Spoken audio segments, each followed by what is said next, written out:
السلام علیکم ورحمۃ اللہ وبرکاتہ۔ ناظرین، استقبال ہے ہماری یوٹیوب چینل پر بنگلہ دیش اجتماع میں ہوئے واقعے کی وجہ سے حضرت مولانا سعد صاحب پر سوالات کھڑے ہو رہے ہیں اور صاف طور پر آپ کے چاہنے والے یہ کہہ رہے ہیں کہ مولانا سعد صاحب کا اتنے افسوسناک واقعے کے بعد خاموش رہنا، یا تو یہ بات معلوم ہوتی ہے کہ آپ نے بول کر یہ کروایا ہے، یا کم از کم یہ بات ظاہر ہوتی ہے کہ آپ اس ہوئے عمل پر راضی ہیں۔ بہرحال یہ خط سوشل میڈیا پر گردش کر رہا ہے۔ تحقیق تو ہو نہیں سکی کہ یہ خط صحیح ہے یا غلط ہے۔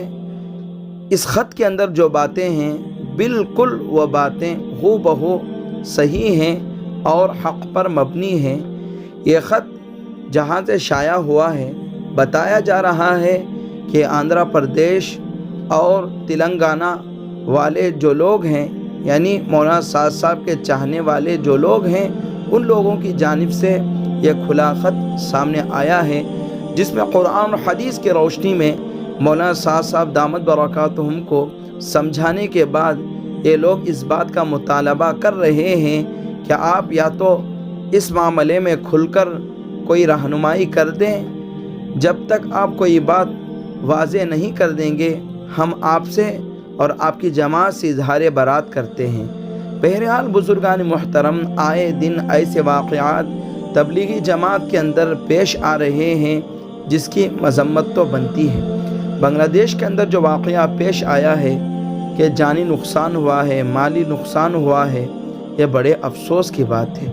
یاد رکھیں، کل تک جس تبلیغی جماعت کی ہم مثالیں دیا کرتے تھے، اب تبلیغی جماعت وہ تبلیغی جماعت نہیں رہی۔ بغض، حسد، کینہ، کپٹ، علماء سے نفرت، حب جاہ و مال، ساری خرابیاں یکے بعد دیگرے دیکھی جا رہی ہیں۔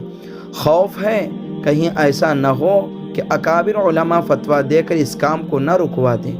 جہاں اس کام کی بے شمار خوبیاں ہیں، آج کے چند برے لوگوں کی وجہ سے کام کی بدنامی لازم آ رہی ہے۔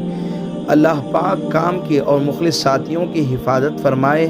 میں بنگلہ دیش میں ہوئے واقعے پر سخت افسوس کا اظہار کرتا ہوں اور مذمت کرتا ہوں ایسے لوگوں کی جو خون ریزی پر آمادہ ہیں اور خون ریزی کرنے کے لیے تیار ہیں۔